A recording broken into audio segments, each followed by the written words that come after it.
Bonjour mesdames, j'espère que vous allez bien. Aujourd'hui, nous allons parler des bijoux parce que j'ai reçu plusieurs questions. Dans les vidéos précédentes, j'ai parlé des vêtements, des cheveux et dans les versets que nous avons abordés, ça parlait de bijoux et donc il y a des personnes qui m'ont demandé qu'est-ce qu'il en est des bijoux, est-ce qu'on peut porter des bijoux? Et donc on va relire ce verset pour ceux qui n'étaient pas avec nous dans les vidéos précédentes. Nous allons relire les versets dans Pierre et dans 2 Timothée. Donc je vais commencer par Pierre. Dans 1 Pierre 3, ayez non cette parure extérieure qui consiste dans les cheveux tressés, les ornements d'or ou les habits qu'on revêt, mais la parure intérieure est cachée dans le cœur, la pureté incorruptible d'un esprit doux et paisible qui est d'un grand prix devant Dieu. Et on va aller voir ce que Paul nous dit dans 1 Timothée 2.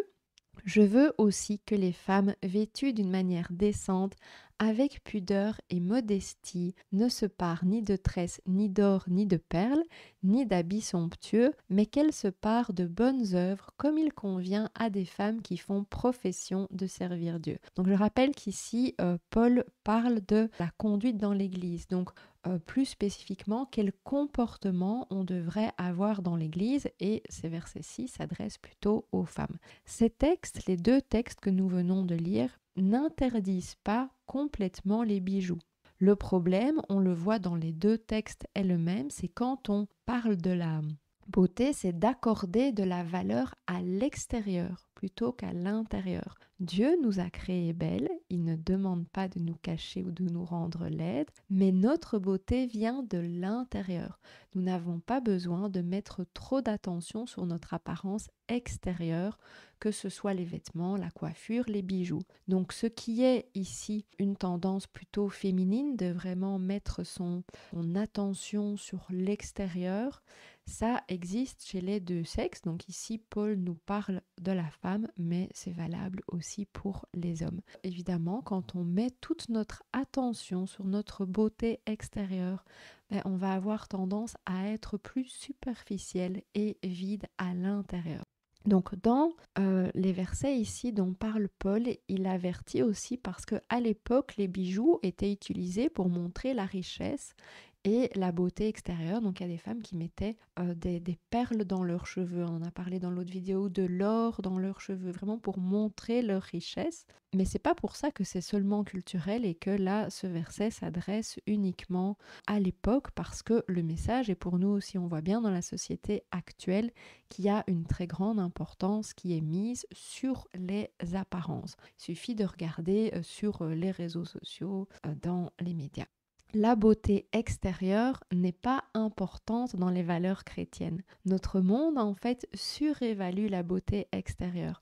Votre vraie valeur, elle est dans la piété, l'humilité, l'amour, la douceur, la sainteté, dans votre dévotion à Jésus-Christ. Je parle de ça dans la vidéo sur la femme de valeur du Proverbe 31. Mais ça ne veut pas dire qu'on peut porter aucun bijou. Je ne pense pas qu'une alliance, par exemple, entre dans la catégorie des choses qu'on utilise pour s'embellir ou pour montrer sa richesse. La symbolique est tout autre. Donc ça veut dire qu'il faut montrer de la sagesse et du discernement. Je ne vois pas de verset qui interdit explicitement tout bijou. Pour justifier l'interdiction, on cite souvent Ésaïe 3,16, donc on va aller le regarder ensemble. L'Éternel dit, parce que les filles de Sion sont orgueilleuses et qu'elles marchent le cou tendu et les regards effrontés, parce qu'elles vont à petits pas et qu'elles font résonner les boucles de leurs pieds. Donc ici, on parle des bijoux qu'elles ont, les chaînettes qu'elles ont aux chevilles, les choses comme ça. Mais le problème dans ce verset, c'est toujours le même que ce qu'on a vu dans le Nouveau Testament. C'est l'orgueil, c'est la fierté. C'est ça que Dieu n'aime pas. D'ailleurs, Jacques nous dit dans sa lettre, Dieu résiste aux orgueilleux, mais il fait grâce aux humbles. Donc pour ceux qui rejettent complètement les bijoux, je vous invite à relire Exode 28. Pourquoi Dieu aurait-il utilisé des pierres précieuses et de l'or pour la tenue des prêtres si c'était un péché?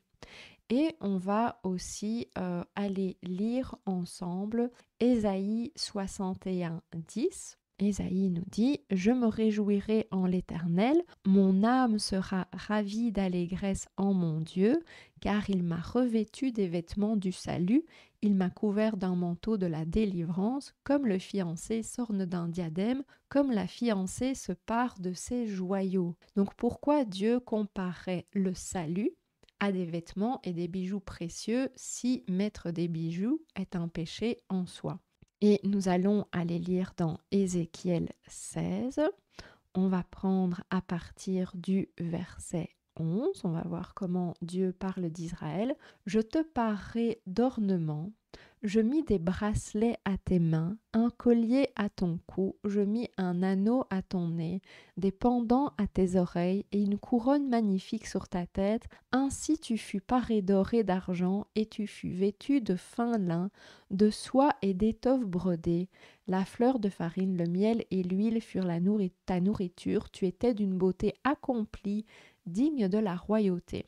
Donc on voit qu'au départ, les bijoux, c'est positif, mais ce qui est bon au départ peut aussi être mal utilisé et on le voit dans la suite de ce texte. Donc si je lis à partir du verset 15, mais tu t'es confié dans ta beauté et tu t'es prostitué à la faveur de ton nom. Tu as prodigué tes prostitutions à tous les passants, tu t'es livré à eux, tu as pris de tes vêtements, tu t'es fait des hauts lieux que tu as garnis d'étoffes de toutes couleurs et tu t'y es prostitué, rien de semblable n'était arrivé et n'arrivera jamais. Tu as pris ta magnifique parure d'or et d'argent que je t'avais donnée et tu en as fait des simulacres d'hommes auxquels tu t'es prostitué, tu as pris tes vêtements brodés, tu les en as couverts et tu as offert à ces simulacres mon huile et mon encens.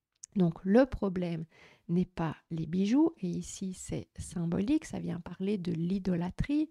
Quand on parle de la prostitution, c'est quand on s'éloigne de Dieu pour aller vers d'autres choses, qu'on remplace Dieu. Donc le problème, c'est d'avoir une attitude qui nous éloigne de Dieu. C'est ça le péché. Le péché, c'est s'éloigner de Dieu. Porter un bijou dont l'intention n'est pas d'étaler votre richesse, n'est pas de séduire, n'est pas de vous faire remarquer, n'est pas un symbole pour une autre divinité. Ce n'est pas un péché en soi. Deux femmes peuvent porter le même bijou et pour l'une ce sera un péché parce qu'elle veut être vue à l'extérieur, alors que pour l'autre ça ne représentera aucun problème parce qu'elles ont des attitudes différentes. Si vous trouvez plus prudent de ne pas en porter du tout, c'est parfait, n'en portez pas, mais que cela ne devienne pas non plus une façon de montrer votre pureté apparente comme le faisaient les pharisiens, parce qu'on peut aussi être dans l'orgueil en s'habillant de façon complètement modeste et en supprimant tout bijou si notre intention est mal placée. Les deux premiers versets qu'on a vus parlaient de l'intérieur. C'est Jésus-Christ qui doit être notre objectif et tout ce que nous faisons doit être guidé par notre amour pour le Seigneur et par amour pour les autres. Dans notre culture et y compris dans le monde chrétien, les versets sur la modestie ne sont que trop peu respectés. Et à chaque fois qu'on en parle, cela crée des résistances. Je le vois avec mes vidéos. Quand je fais une vidéo sur les vêtements, on me dit que c'est ridicule de parler de ça, alors que ce sont les vidéos les plus vues et où il y a le plus de commentaires. Donc si c'était aussi ridicule, pourquoi les personnes regardent ces vidéos? Si c'était aussi ridicule et pas important et pas nécessaire, pourquoi le Saint-Esprit a-t-il poussé Paul et Pierre à faire des enseignements sur le sujet? Donc aujourd'hui, on interprète ça comme une diminution de notre liberté. Mais dans la réalité, c'est tout l'inverse. Vous détachez de votre apparence physique, vous détachez de votre vanité, de la mode, de ce que les autres pensent, vous donne plus de liberté. Si Dieu nous dit à travers ses apôtres qu'il est mieux d'éviter certains bijoux pour aller à l'église, obéissons. Mais comme je l'ai dit, il ne faut pas aller dans l'extrême, comme dans certaines religions qui interdisent même de mettre une alliance. Vous pouvez garder votre alliance, vous pouvez porter une croix ou un autre bijou discret quand vous allez à l'église. Vous avez peut-être reçu un bijou en cadeau ou peut-être c'est un souvenir d'un être cher. L'important, c'est de ne pas nourrir notre vanité. Et ce qui est bon dans le cadre de l'Église, pour moi, c'est valable également à l'extérieur. Donc, je vois pas pourquoi on devrait se vêtir différemment en dehors de l'Église. Donc oui, moi je porte quelques bijoux, mais je ne vais pas commencer à mettre plein de bijoux, même à l'extérieur. Donc, par exemple, je porte mon alliance, j'ai mon alliance, ma bague de fiançailles, mais elles sont très fines, très discrètes. Et je porte de l'autre côté l'alliance de mon grand-père parce que pour moi, mes grands-parents étaient très croyants et donc c'est comme si c'était mon alliance avec Jésus-Christ. Donc, si vous décidez de porter des bijoux, bah, il faut correctement les choisir et évidemment, vous allez éviter ce qui est lié à l'idolâtrie, donc ce qui reprend des symboles de fausses religions, de spiritualité, comme par exemple les croix de Ankh, l'œil d'Horus, l'œil de Fatima, avoir un petit Bouddha, un petit lotus, un dragon, un serpent, d'autres choses. Bon, il n'y a pas de problème avec le serpent normalement en tant qu'animal, c'est une création de Dieu, mais souvent quand on le prend en tant que symbolique, ben, on sait quelle est la symbolique qui est derrière ça. Donc, pas non plus porter des bijoux qu'on appelle des bijoux porte-bonheur, parce que ça, c'est de la superstition. Et on sait bien que la chance n'existe pas, c'est Dieu qui nous protège. Si vous êtes attaché aux bijoux, si vous accordez beaucoup de valeur à vos bijoux, vous devriez probablement éviter d'en porter et même les donner. Parce que Jésus nous dit, ne vous amassez pas des trésors sur la terre où la teigne et la rouille détruisent et où les valeurs percent et dérobent, mais amassez-vous des trésors dans le ciel où la teigne et la rouille ne détruisent point et où les voleurs ne percent ni ne dérobent, car là où est ton trésor, là aussi sera ton cœur. Donc si votre principal objectif est Jésus-Christ et que cela se traduit dans votre façon de penser et vos actions, porter un bijou ne sera pas un problème.